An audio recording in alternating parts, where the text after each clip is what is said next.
fish to cook for them.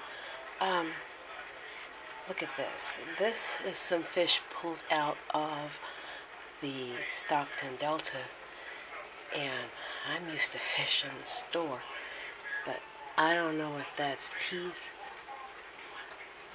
or gills or what it is. It smells like fish, so I'm gonna cook it. So in here I have a little bit of ginger curry paste by Soy Vey.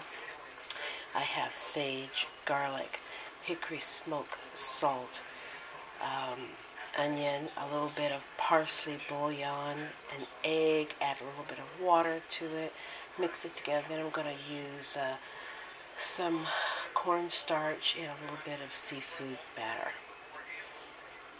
In this bag, I'm going to use this knife here to cut the fish. I think I'm going to try. Help me cut the fish, please. So my cornstarch is ready to go. And I'm just going to begin just dipping the fish. I dried the fish on a paper towel first to get some of the excess water off of it.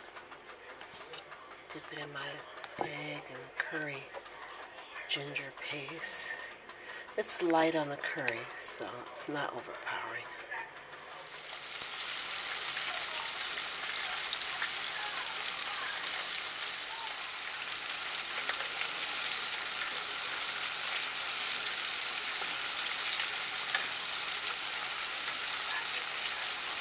This is just regular canned spinach, a little bit of garlic powder, just a dash of salt, some pepper, and then I'm going to add this whipped cream cheese after I take it off of the heat and just mix a little bit of it in. The fish that's been prepared in a really light batter.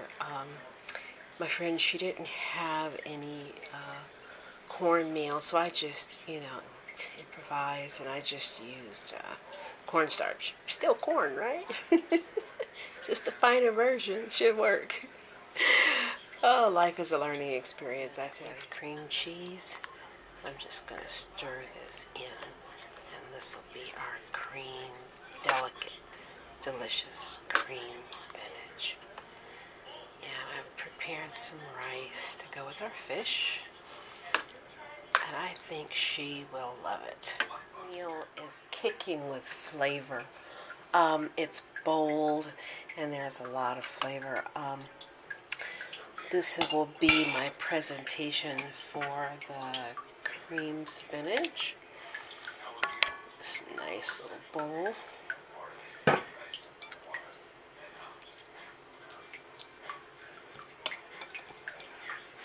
And for my sweet potatoes, it's just sprinkled with allspice and a little sugar. She didn't have any butter in her kitchen, which is fine. It still will have, this is all about the bursting of wonderful flavors, because she usually, eats Meals on Wheels, which does not have a lot of flavor, and I just want her to have some really good flavors. And I think she's going to love it. She's in her 80s, and I think she's going to really like this. Her plate. She has the fish on a bed of rice with spinach, sweet potatoes, and her potato salad on the side. Yummy. She's gonna love it. Show from the Western Railroad Museum, and I'd like to talk about Betsy. Today is Betsy's last show. She's our Jeep that we roll in. And she's been a workhorse, but now she has 70,000 miles and she's going to retire. But the Western Railroad Museum is a wonderful piece of art located off the wonderful Highway 12, which is wine country, sort of. But let's go inside the museum and take a look. The grounds are absolutely luscious. Just gorgeous. We'll be right back with some exciting photos inside the museum. Or you can go to your little cafe at the Railway Express Agency. And I think this is a quaint little place to stop and have something to drink while you're waiting for the train. And it is really nice. So I'm just gonna have a little Coca-Cola. And that's it. And it's nice. I like little antiques as well.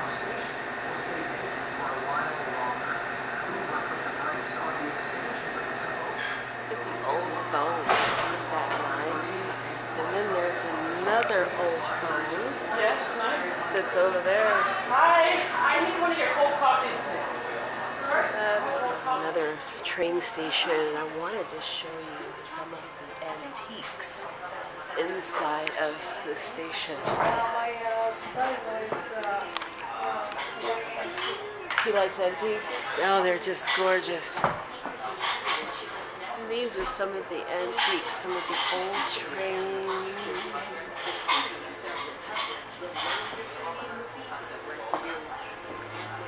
Look at that one with the baseball. More trains. Pinocchio. A lot of really nice antiques. Look at that one.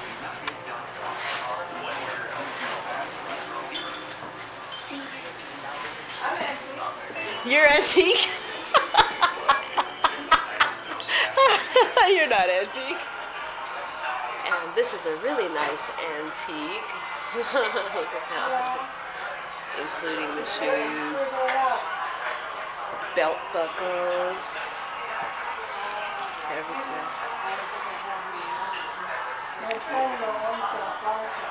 Oh. Okay. Look at that.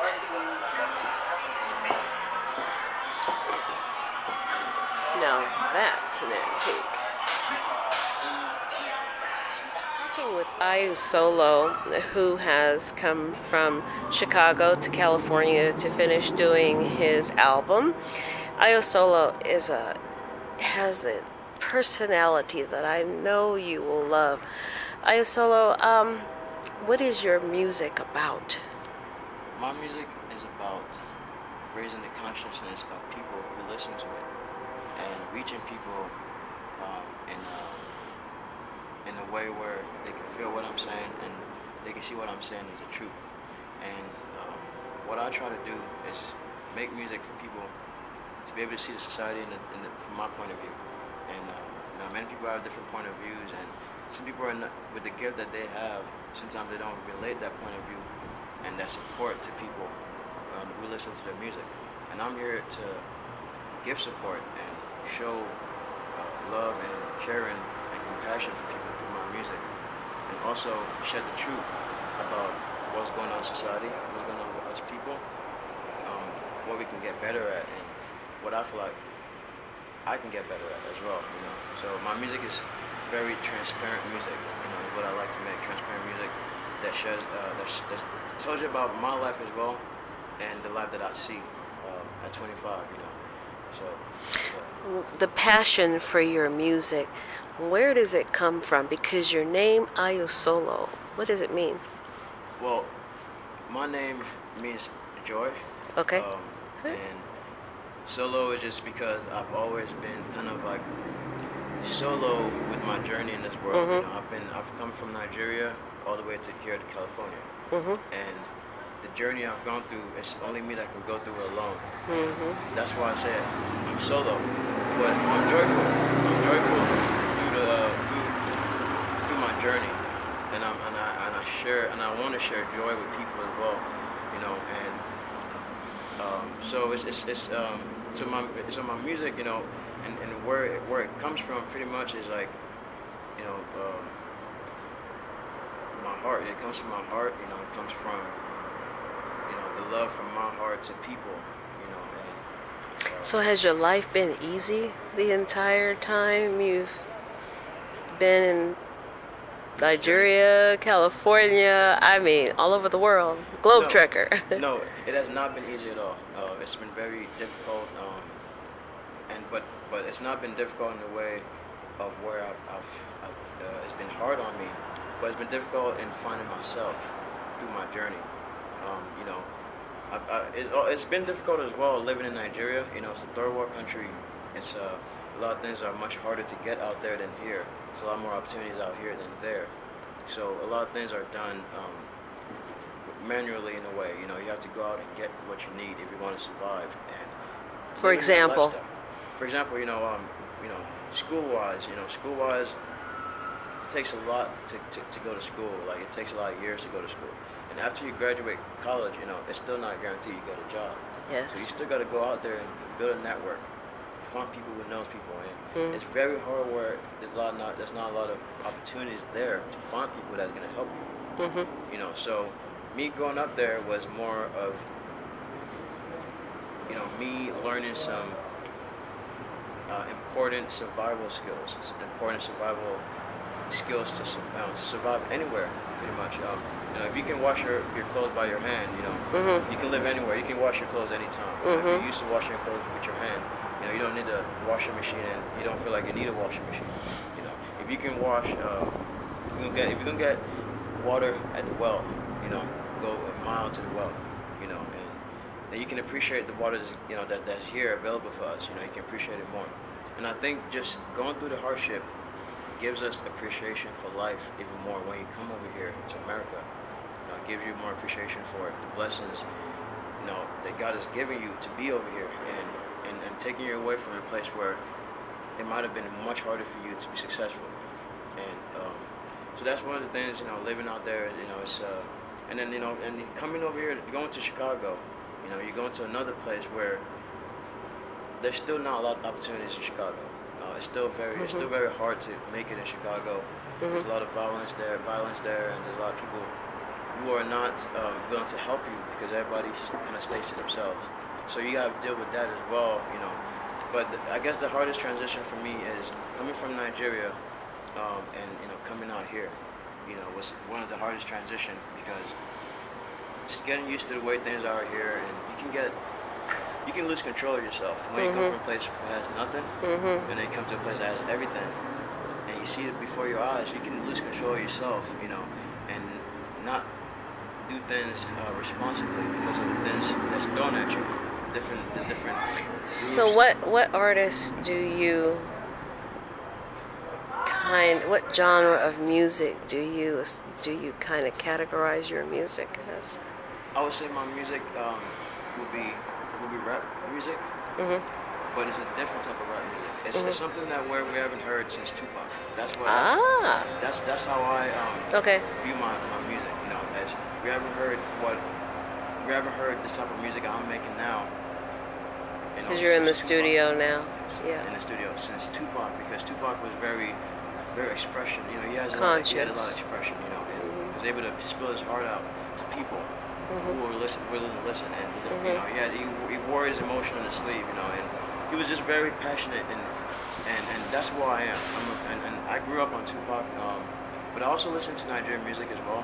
I listen to Nigerian music just to get a little bit of that party vibe as well into it too. So I'm working on something where I can have a little more party. Some songs where it's party vibes, you know, and it's good positive party vibes, and it's gonna be serious rap, you know, serious poetry, you know, and I'm writing, and it's gonna be straight to the point, and you know, transparent. You know. So we're gonna follow Ayesolo into the studio as he creates a little bit more of his music, and we'll allow you to hear just a few seconds of what he's already doing in the studio. And I think it's going to be a real treat for you guys to listen to this man's music. I appreciate that. You know, appreciate that. Ayesolo. Yes. Ayesolo.